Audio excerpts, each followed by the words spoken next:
Chernobyl series had become one of the most watched series recently. It's huge hype internationally, but of course in Ukraine, where Chernobyl is based, and in the whole post-Soviet space. But what happens that if you show something, it might become the reality. It's fiction, of course, and we are not having the task of fact-checking the fiction movie, but we have a chance to talk to Serhii Plokhy, who is a Ukrainian-American historian who just a year ago published a brilliant book which is called Chernobyl, History of a Tragedy, which more or less based on the documents, yeah, and is reconstructing the whole event. So first of all, your biggest impression of the series, which are, let's say, very well received here. However, we know that there are some things which are different. So what the international audience also should know about that? Well, the Chernobyl, it's HBO and Sky production miniseries. It's probably as close as anyone ever got to the reality of Chernobyl. So I would really want to congratulate the makers of the miniseries for doing such a wonderful job. The atmosphere of the context in which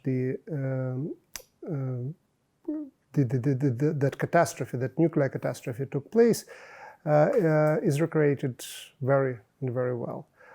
On the other hand, of course, this is a movie about faraway land, about faraway time, and certain things are really maybe not fully understood or presented in a way that makes people who studied Chernobyl, who worked on Chernobyl, make them a little bit uncomfortable. And a part of that is that the series, there are some rules of the genre per se. So, there are heroes and there are villains, and it's very clear who is who, and that's what also makes this miniseries so successful. When you look at the reality of what happened there, there is more gray there than black and white, and shadows of gray, which for me makes the entire story and the people involved there and the personages more interesting.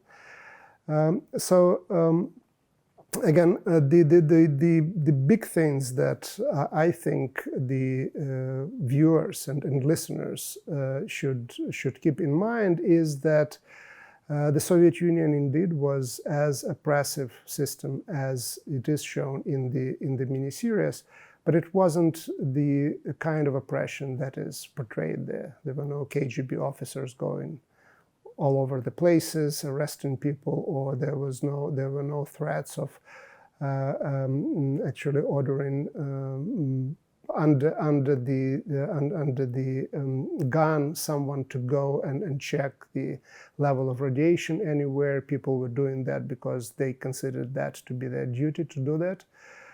So it's important not to take everything that you see in that movie literally. Can you just go to that? As I mentioned, it's not about just fact-checking the series, but about like bringing an opportunity to, we have the opportunity to tell more about these people to the audience. So for instance, in your book, there is a detailed explanation of such characters like Diatlov or Briukhanov. And Diatlov in a movie is clearly a bully, but in your book, he's smart, tough, but very just man as well. Like Briukhanov there, it's quite a villain, the director of the Chernobyl Power Plant, but there is a personal tragedy in his story as well. Like you have the whole story how his wife had been treated. So can you tell a bit more about these kind of people and why they are not so black and white? My understanding is that the way how people like Briukhanov and Diatlov are presented in the miniseries is very much influenced by the early work on the history of Chernobyl by the author whose name is Medvedev, and the title is Truth About Chernobyl. It was written in Russian immediately a few years after the accident and then translated early on into English. And that book represented the official line of that the party at that time took on Chernobyl. And the official line was that it were the mistakes of the personnel, the mistakes of the management that were solely responsible for what had happened. It was only after the end of the Soviet Union that another part of the puzzle, another important part of the true history emerged, and that was problems with the reactor. And it seems to me that the movie very much, the miniseries very much work within this early paradigm of the late 1980s, where the people who were partially, certainly responsible for what happened, are represented as really villains. And if that claim is probably, it's easier to make it with regard to Diatlov, who again wasn't as black figure as he is portrayed, but it's more difficult to make the same case against Briukhanov, the director of the plant, who basically was considered by the majority of people who worked under him as a very human and very reasonable person and very reasonable man who had overall responsibility for what was happening at the plant, but again is portrayed, I think, unjustly. To me, some of these characters, and in particular Briukhanov and Diatlov, they look like characters coming from Death of Stalin, which is a satire.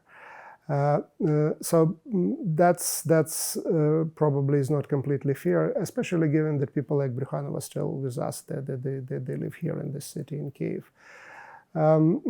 But moving beyond these individual characters, I think that the big truth about the story about what happened there, the emotional truth, is told very well. And again, I'm really impressed by what I have seen so far. Still, there is a question that in the miniseries, it sometimes feels that it was avoidable, that the catastrophe was avoidable. It's so much a human mistake driven by, for instance, the idea about like having a better career, and that. So is it really this way? So because there are these two versions: the system or the people. How would you explain the reason? And was it really avoidable? Well, there is such notion as normal accidents. Normal accidents, that theory says that in the complex systems, sooner or later, a lot of things would come together to create an accident. It's not enough for one thing to happen on two, but there can be three or four that come together and create the situation that was not predicted or envisioned by the creators of that system. And Chernobyl is one of those accidents, which means that one factor of someone drive to I don't know, to complete the test and get promotion was not enough to create that. Or problems with the reactor on its own, that wasn't enough to have an explosion. But when all these things come together, then when that's when Chernobyl happens. And this is actually, in my opinion, a big truth about Chernobyl, that it wasn't enough just one factor. But the system itself, it also produces a certain attitudes and creates motivations and creates patterns of behavior of people. And all these things came together in Chernobyl.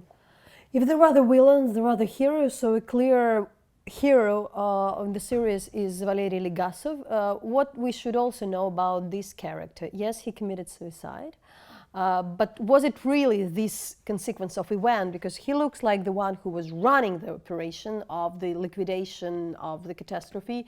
But what we know from facts, that there was quite a different thing. Well, he's as close to a hero in that story as it gets. And I mean, when I say story, I mean not just miniseries. I'm talking about the reality, at least the way how I understand it. He was there from very early on. He was really quite brave, risking his life, his health, going to very dangerous places at the station to get a better understanding of what had happened and what can be done to fix the problem. He was also the first who started to tell truth about Chernobyl in front of the international audience, and it is reflected very much in the miniseries. But he was also someone who was caught in between. He told part of the truth, he didn't tell it in its entirety. And at the end, he was rejected almost by everybody, including by people within his own institute, his own industry. He felt that his contribution wasn't recognized. And he was, it looks like, prone to depressions, and again, his deteriorating health as the result of the high dosages of radiation that he got. Eventually, all of these things led to his suicide. But he wasn't at this court hearing, which we see. No, he wasn't. He wasn't. And so what was also in this court hearing? Because when we talk, we know that this truth about the problems of the reactor had become public later. So it was known. Can you also reflect on that? The fact that it wasn't just the operators who really violated a lot of rules, safety rules and so on, that it wasn't just them, that it was the problems with the reactor, that was known already by the summer of 1986. It was known to Gorbachev, it was known to the members of Politburo who looked into those issues in July of 1986. We know now that from the protocols of the meeting. But for the political reasons, for the reasons of continuing export of the Soviet-built reactors to abroad, to other countries, in particular in Eastern Europe, that was never made public during Soviet times. So in 86, it was already clear. In 87, they put the managers, mostly managers of the plant, on trial. The trial was the so-called open trial in the closed zone. It was in the 30-kilometer exclusion zone where public couldn't have easy access. So at that time, they already knew what was going on, that those people were not the only responsible for what had happened, and not as responsible as it was claimed by the state at that time. Now we know also more about how the government actually handled the trial.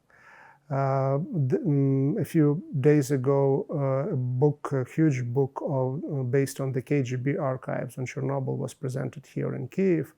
And among the documents published there are also reports of the informers who were sent to those people in their prison cells.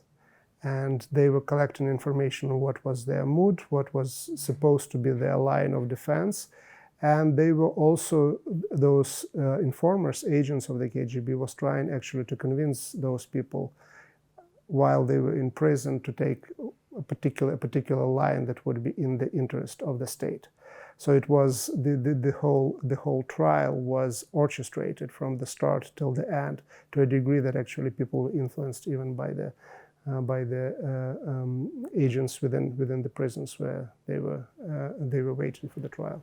Sila, can you also still a bit, maybe, since Dyatlov is such a central figure in the series, tell a bit more about him, because in your book he is, as I mentioned, tough, but like he likes poetry, has great sense of humor. In the end, he doesn't admit that his guilt. Still, how do you see his character and maybe the others? Well, he was a man like in real life, yeah. Right. What we can know about this. He was a man of high intellect, with broad cultural interests, and at the same time, he was really tough-minded. And the key word that I would use to characterize Dyatlov would be arrogance.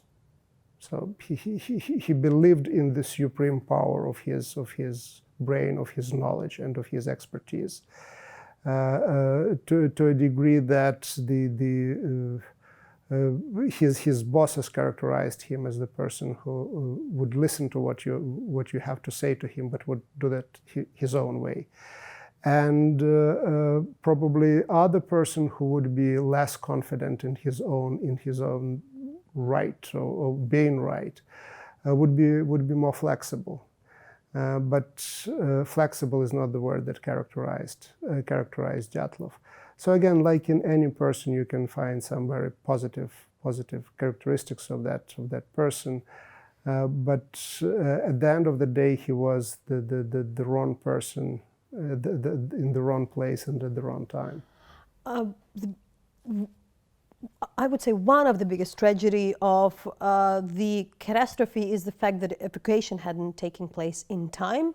There was a denial, but there were, as what I know from your book, there were tensions. There were tensions between the not very kind of independent, totally not independent government in Kiev. There were some people on the ground who wanted to make it more public. Can you also reflect on that? Because in the series you have this scene where like there is a kind of Politburo style gathering where people are so cheerfully supporting the idea that it shouldn't be the panic. Was it really the case? And what was really happening with this? The Ukrainian authorities had very little control over what was happening at the nuclear power plant on their own territory. It was operational control over it was in Moscow. The Ukrainian government learned about the accident first from the call from the head of the Soviet government in Moscow. Their responsibility at the end was to deal with people, with the population, and they were concerned about people just because at the end they were the ones who faced those people. So the head of the Ukrainian government, Leshko, is the first who suggests, okay, we should do evacuation. The Soviet government, the main concern was first what to do with the reactor, and second, not to create panic and to present the image of the Soviet Union as the country that is completely in control, that has a superior technological expertise, a place where nuclear reactors don't explode. So for that reason, they order the Ukrainian authorities to have the May 1st demonstration here in Kyiv with children marching there. I mentioned already that collection of KGB documents. One of them is really very interesting in the sense that it discusses the deactivation of the uniforms in which the school children were marching during May 1st parade. So the clothes that they were wearing, they had to be deactivated. So they had to be treated specifically to deal with radiation. So all of these orders are coming from Moscow, directly apparently from Mr. Gorbachev, who is not emerging as a big hero in this particular story. He is a hero in many other stories of the end of the Soviet Union, but not in this one. So all of that eventually brings about these tensions between the government, the local government here in Kyiv, and authorities in Moscow. But at the end, it was the Moscow that was calling the shots on all these issues. One of the engineers we talked, who also praises the series, because I guess for a lot of people it's very important. The story is globally known in very kind of trendy format. Everybody watches series today. Finally, people know the names behind the general idea of Chernobyl. However, he said that one disturbing moment for him was that sometimes the operators, engineers look a bit like the quite a cowards, that they were ordered to do things, though they were working there all without really orders, that they felt that it was their duty, and that people were like more willing to do that. So what would you also say on that? Because that's also the feeling I've got from your book, this unusual, the thing that the people were just really so determined to really do something in an extremely risky environment, not just because these were the orders. Yeah, or that they just be crazy communists just believing in something, but just this is absolutely true, and those scenes of the miniseries looks simply ridiculous. When someone is orders and with under the gun to do something. It's not just the words of this operator, but also when you look at documents coming from that period of time, the operators who got high levels of radiation and were put into the hospitals are actually living hospitals against the orders of their doctors and joining crews again. There were nobody's order. The order was actually for that person to stay there. The first person who dies from radiation poisoning, because at the time of the explosion there were 2 people who died, but then the first one who dies already in May from radiation poisoning, this is the operator who actually was put into the hospital and then left the hospital and joined his crew. And again, the cases like that, there were a lot of them. People felt guilt, especially people on whose watch, during whose shift that happened on their watch, that they couldn't understand what was going on. So the operators directly responsible for that, again, they were there and were prepared to stay till the very end and die if necessary. So when it comes to the workers of the station and their reaction in the first hours and days, there is a combination of 2 things. First, it's denial. They just don't want to believe that can happen, because also they can't imagine. What do you do next? There is, when it comes to the management, there is also a desire to somehow shield themselves from the authorities up there, because they know that what happened is a global catastrophe. So when Briukhanov has 2 sets of figures in front of him regarding the level of radiation at the nuclear power plant, he goes with the lowest one. He's not lying exactly, but he is going with the lowest one when he is reporting back up to Moscow or to Kiev. And there is the heroism of people there on the ground who just think, okay, we have to fix that. That's a big thing. That's what we were trained for. This is our responsibility, and they're going there again against the orders, not because they were orders. But like in any situation, there are different types of people, and when some people rush to the reactor to deal with it, there are probably twice as many people rushing away from the reactor. So that is also true of any situation like that. Can you tell more about these firefighters? Because there is one character and his wife, Ignatenko, but there were others, also very human stories in your book on their lives and what had happened about these first people who died. What should we also remember about that? Yeah, the source of that story, both for the miniseries and for my book, is one of the short stories or interviews in Alexeyevich's book. In English it appeared as Voices of Chernobyl, and this is an interview with Lyudmila Ignatenko. What happened to her now? Well, she, again, I don't know right now, but a few years ago she was living here in Kiev. Her health was not great. I understand that the child that she was about to have at that time didn't survive, but she had another child, and there also were some problems. So from that point of view, what the doctors were saying to her, that okay, you should stay away from your husband, that this is in danger, is not just your health but the health of your child, that was absolutely correct assessment. She didn't listen to that, and she sacrificed herself and her child to a degree. And the big question is whether that was the right thing to do. I don't want to be in a position of passing moral judgment on that. She did what she felt to be right.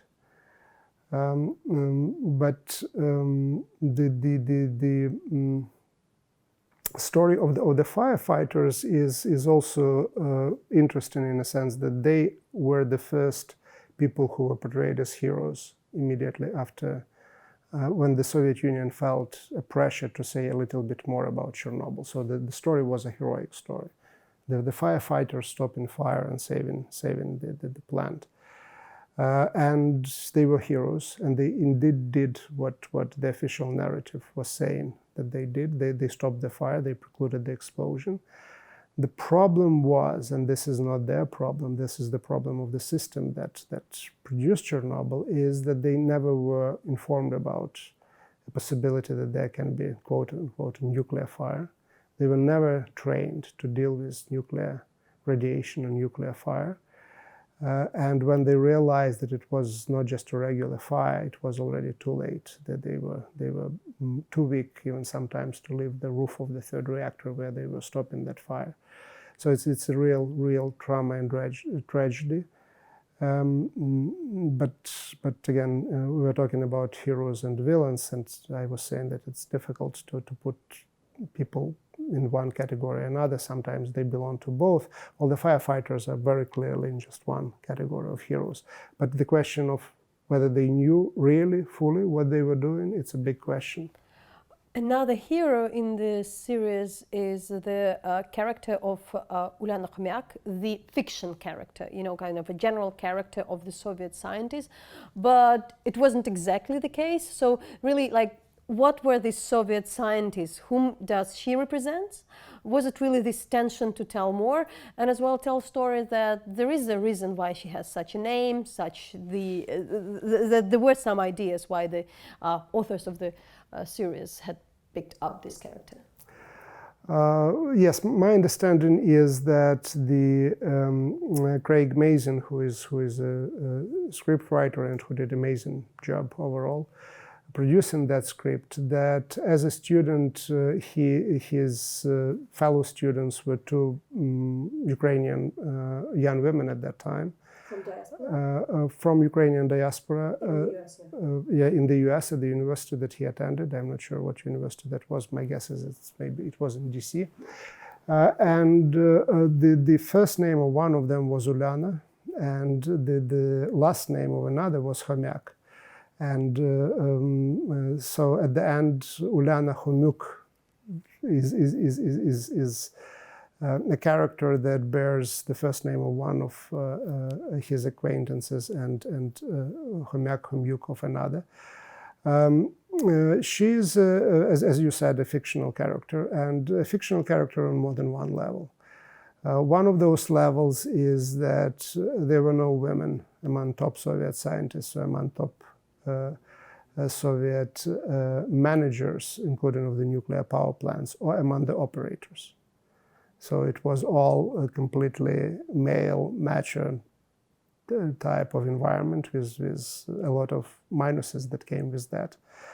But the story about the scientist and what she represents, and this idea to find more, and fighting and disagreeing, and proposing different theories of what happened and how to deal with that. This is a very real story. So sometimes, if that character wouldn't exist in the movie would not be in the miniseries. The miniseries wouldn't be as close to the truth as eventually it became, to the big truth. I mean, not to the issues of very specific and practical things.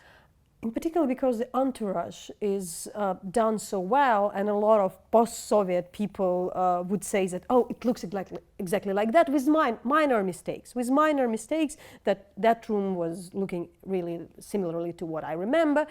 It also creates the feeling that the series are as close to the reality as possible, besides what we just discussed.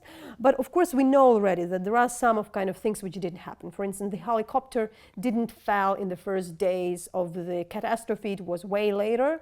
That, for instance, the miners were never naked. For instance, there was some also like with some issues with the equipment. Still, what would be your main call maybe to the foreign audience who would like to know more, and generally to the foreign audience, because if you watch the movie, first of all, maybe you would stay with this reality in your mind. What would you tell them beside that? I would say that they definitely have to read your book, which is in English, not yet in Ukrainian, and which is extremely fascinating. Well, first of all, I would say that they watched a really very good miniseries. So they're praised so much for very good reason. Second, that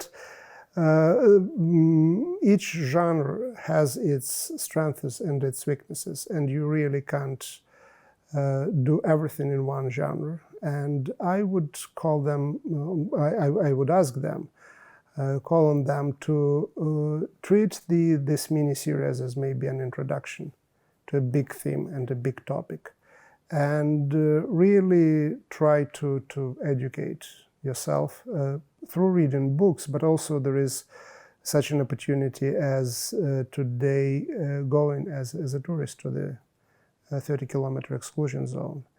And I know from the reaction and questions that I get when I present this book that some people have doubts, including moral doubts, about whether this is a good thing or bad thing morally to open this place of a tragedy for tourism.